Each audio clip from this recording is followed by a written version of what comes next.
Hello, beautiful people. Thanks for joining us. Starless and Claire at your service. While I normally do the social media marketing for our group, today I've been tasked with teaching you the art of text-to-speech. Text-to-speech is useful for when you want to bring life to your characters, or if you want to provide narration for a story but don't want to use your own voice. Today we're going to look at ElevenLabs, which is a text-to-speech software program that has some of the most realistic voices you'll hear. This is the ElevenLabs homepage. You can select a pre-made voice and start typing in the box to hear what they sound like. You can start typing here to hear some of the voices.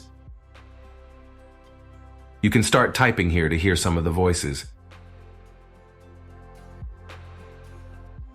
You can start typing here to hear some of the voices. You can start typing here to hear some of the voices.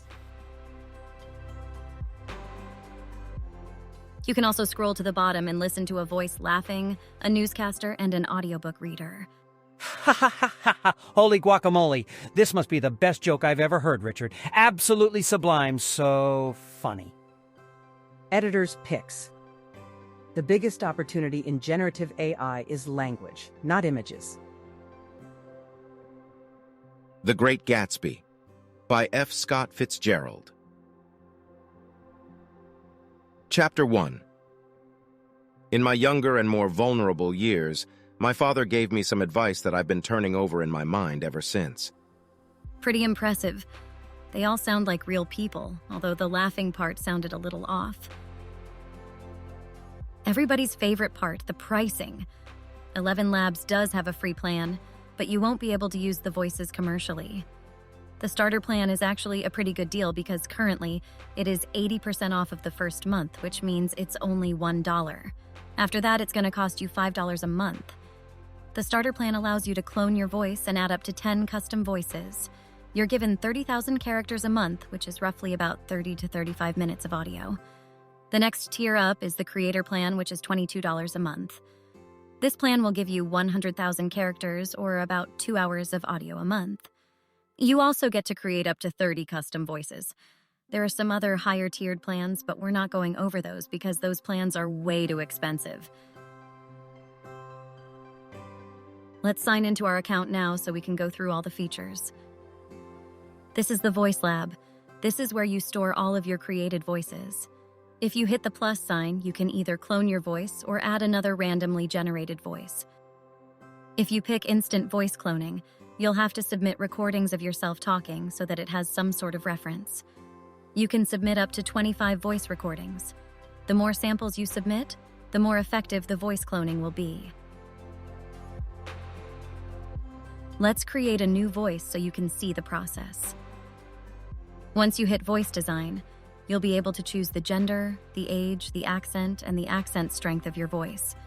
It will also show you how many characters your text will use up on the bottom left corner. Hit the generate button to hear what the voice sounds like.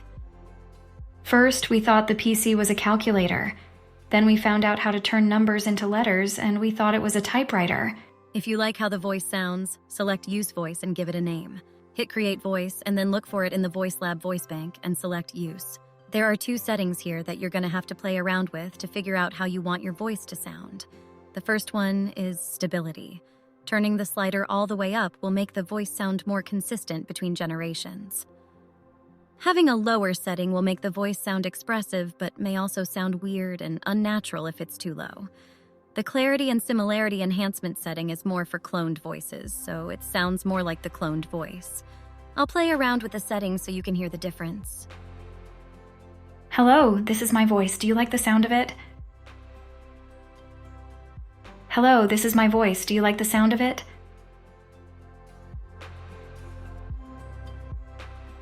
Hello, this is my voice. Do you like the sound of it? Hello, this is my voice. Do you like the sound of it? Now I'll show you an example of how stability and context change the tone of the voice. This is what it sounds like with the default setting. Go away. Now we're going to turn the stability all the way down to see if it makes a difference. Go away. It still kind of sounds the same. The reason this happens is because there's not enough context. Let's add a few more phrases to emphasize that the woman is mad and wants to be left alone. I can't stand you right now. I hate you. Go away. See the difference? Well, that's it for today. Let's see. We've covered music, graphics, and now speech. Sounds like you have all the tools you need to start your own faceless YouTube channel. Thanks for joining us, and don't forget to hit that subscribe button. See you soon.